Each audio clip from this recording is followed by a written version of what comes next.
ตอนนี้ก็ไปใส่บาตร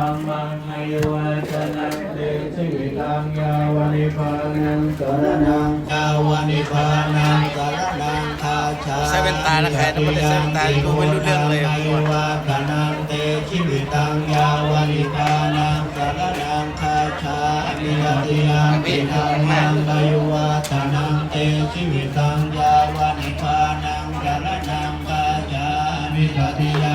สังฆังอายุวัฒนังติชีวิตังยาวานิทานังสารนังคัจฉามิตติสัญจาทวาตัสสะนังทวาสะเพอุปาทเวอเนกันทรายาปิวินาสันตุอาเสสะโพสัมโพเดปัญญาสัญจาจตุเวสาเทสะ นี่ก็เป็นภาพบรรยากาศตักบาตรเนาะดูวัดพญอดแก้วบุญสูตรสัมภะและบุญอุทิศส่วนบุญกุศลหาอดีตพระสังฆราช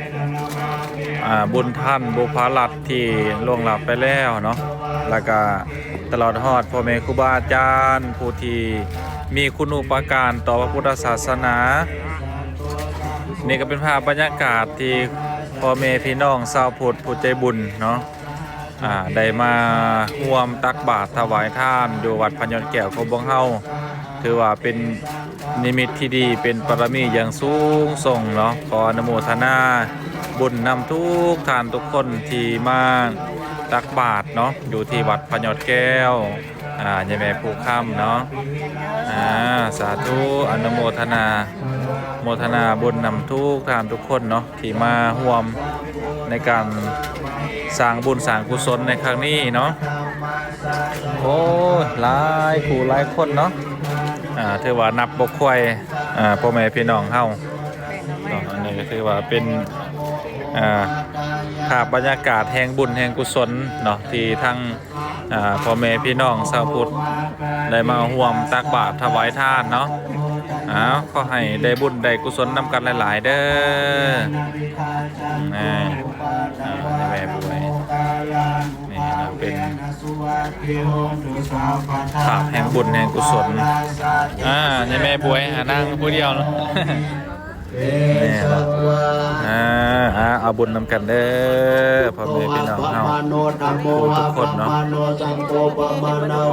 เห็นแล้วนี่